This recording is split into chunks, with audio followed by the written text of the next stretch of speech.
morning. My name is Lori. Welcome to my channel. We are quilters. Today is Blabfest number 9. I have a few topics to talk about. First of all, I am going to talk about the mundane, the boring things that I've been doing. I'll be quick about it. I have been cleaning up my scraps and using my 15-minute timer and trimming, and then I've been putting things into the bins where they belong. So it's been very easy to choose scrap fabrics for the Build-A-Block on Wednesdays. And I've even started showing you in those very full bins and how I just root around in there to find what I want. That's one of the things I've been up to. Another thing I have been up to, I have been fixing some jewelry that's been laying around. I do have some jewelry making things, and I did mention that one time. I fixed this lovely blingy bracelet. This was at one point in its life a necklace, or parts of a necklace. It does have the Swarovski crystals in between. I feel like Wilma Flintstone goes Hollywood, except I'm not going anywhere. I'm staying home. The cat is very impressed. So I've been fixing some jewelry, and I'm going to pop up a picture here, show you some of the things. I've been gluing pin backs on and fixing a barrette that is sterling silver, and no kind of glue was holding that. So I found some old Duco cement made by DuPont. Oh, it's good stuff. I'm pretty sure that they don't make that anymore, or if they do, it didn't cost 49 cents like this little tube. Just saying. Anyway, I've been fixing some things and keeping myself busy. I have lots more to fix. Things like bracelets that take getting out. The cord, the tiger tail cord, or the stretchy cord, and I'll do that on another day. I also have been organizing a little bit. I cleaned out this basket, and I have a Good Start basket. I did mention this last week that I'm calling it the Good Start basket because it has things that would fit in the center of a quilt. The first one here, I found it in a big bin of fabric that I bought at a yard sale. I think I paid $10 for this humongous, one of those blue or green bins. And it looked good on top. So I got $10 worth of fabric out of it easily, and good quality quilting fabric too.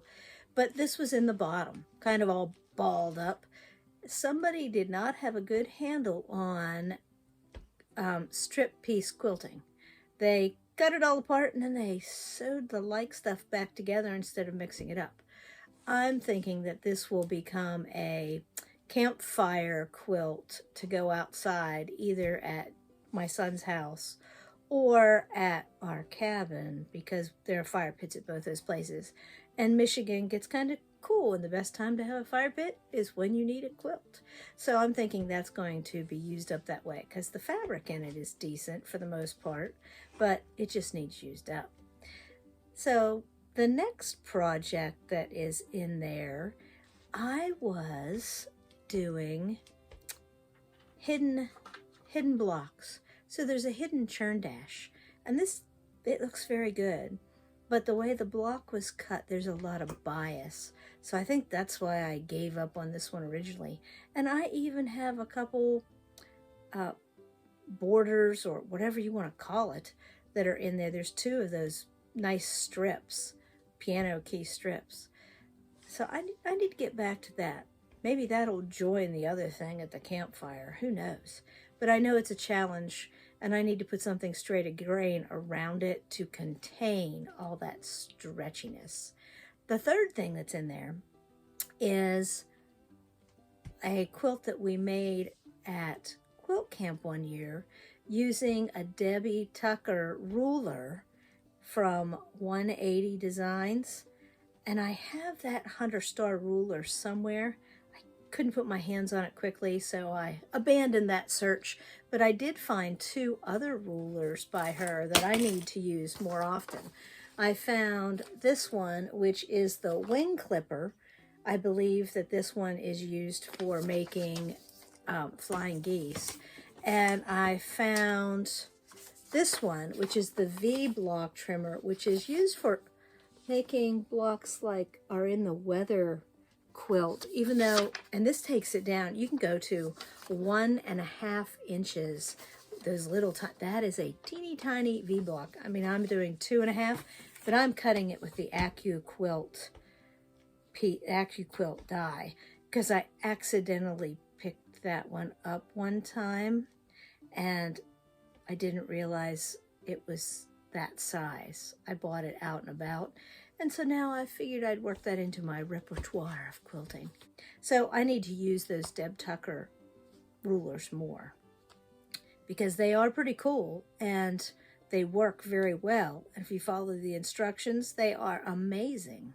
Now that I have finished talking about the mundane things like the Good Start basket and trimming and fixing jewelry, I would like to give you the updates on the things I'm working on. First of all, here is the car quilt. I have taken it off the design wall and put it in this lovely basket.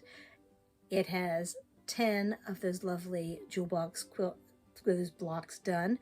I need 10 more, and then I'll be ready to put those on there and then put another border on, and it will be finished. So hopefully within the next 2 weeks, that is my goal. By the time I get to Blabfest number 11, I'm hoping to be able to show you the finished quilt top.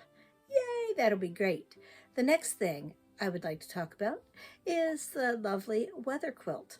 So I did mention this, and someone said they had not even heard of temperature quilts. Well, temperature quilts, you keep track of the high temperature and the low temperature every day, and you choose colors for your grid. I've also seen this done with like a house block that has lots of little squares, and you do the temperature for the day for a whole month. I don't know how that would work. But anyway, usually it's a temperature quilt. I've never heard of a weather quilt either. This is my own invention. My husband says, I'm crazy. Isn't that a lot of work? Yes it is. And I'm seeing if I can keep up. See, it's a challenge for me. And then if it works, well, woohoo, I'll share it in more depth with other people. So the way I do this little quilt, I have this color key that goes with all 5 of the elements of my block, and I write down the weather on this lovely clipboard every day. The highs, the lows, cloud cover, precipitation, and the wind speed. And then when I have a moment, I use that key to color in my cutting chart. Just put a little dot of color. And in the evening, I sit down and I color these little sheets to go with each one. Sounds like a lot of work, but it's not. It's just a little bit each time. And it's relaxing to color. And I have this thing for colored pencils. So I use colored pencils. You could use crayons or markers, whatever you'd like. And I chose the colors. So if it's really ugly when I'm all done, it's going to be my own fault. And it'll be okay. Either way, I'm using up tons of scraps. I have a basket full of scraps just for this purpose. So I'll let you know how this is going. Some of the blocks I like better than others, like this one and this one, but they don't look bad.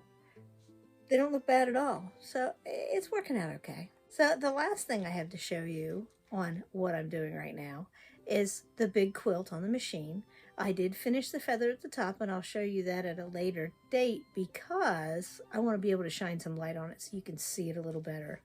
Using thread that blends in well makes it hard to see, but it looks pretty good, I think, for my little free-form quilting, because that's what I do. I don't do anything that's computerized, but my free-form quilting, I think I'm getting better as time goes on.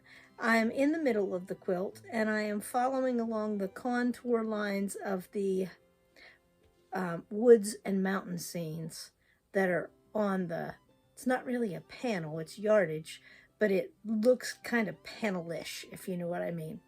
So I'm following along those contours, and I'm about halfway, third of the way done.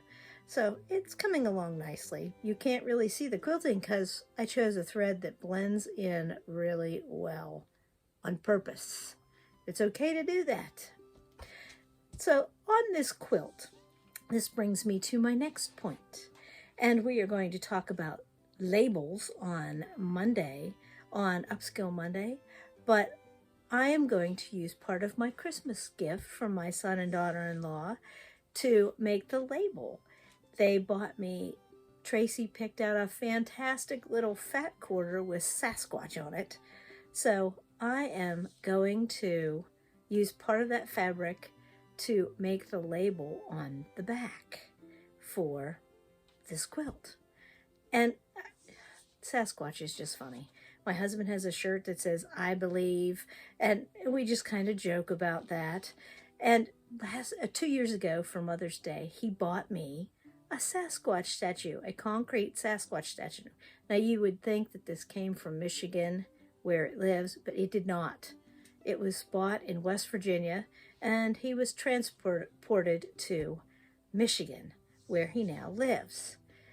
So I think it would be lots of fun to make a calendar, because I've already taken some pictures of Sasquatch, we call him Rupert, and give them as gifts to our friends and family. Just saying.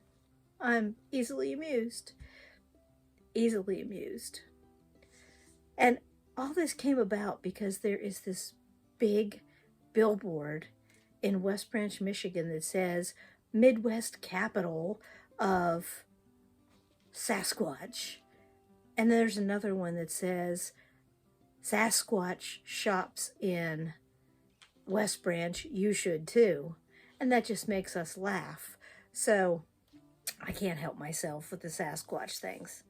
Anyway, I'll share more pictures in the spring, whenever Rupert starts to pose with his Barbie friends. The final topic of the day: trimming bonus half square triangles and making half square triangles.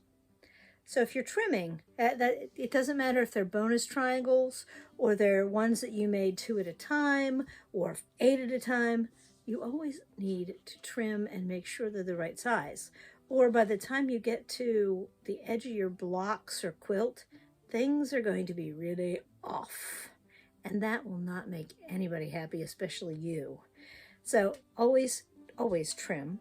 So to make 2 1/2 square triangles, the first thing you need to think about is you need 2 squares of fabric that are 1/2 inch bigger than your finished size. So for example, if I want a 2 1/2 inch finished size half square triangle, I need 3 inch fabric squares. I'll let this up. I have it written out on the screen beside me there. So I cut my squares, I draw a line diagonally, then I sew a scant 1/4 of an inch from the line on each side, cut them in half, and you either press before you trim or after you trim. It's up to you, depending on the tool you're trimming with. I like the ruler that you whack off both sides first, and then you turn it and you square it up. It has a nice diagonal line. I prefer that ruler. But some people like the rulers that, and I have several of those too. I have one by Eleanor Burns. I've got one by Missouri Star, that before you even unfold it, you put the line on your sewing line and you trim the corners, and some of them even have a little notch to trim off the dog ears. But you always need to trim so that your blocks turn out perfect. Take your time, do it right. I used to tell 5th graders that all the time. I used to also tell them anything worth doing is worth doing right. And they would just look at me like, whoa. Anyway, I've enjoyed having you here at Blabfest. I hope I didn't bore you into a coma. And we will talk to you and see you for Upskill Monday, when we talk about hanging sleeves and the importance of labels. See you later.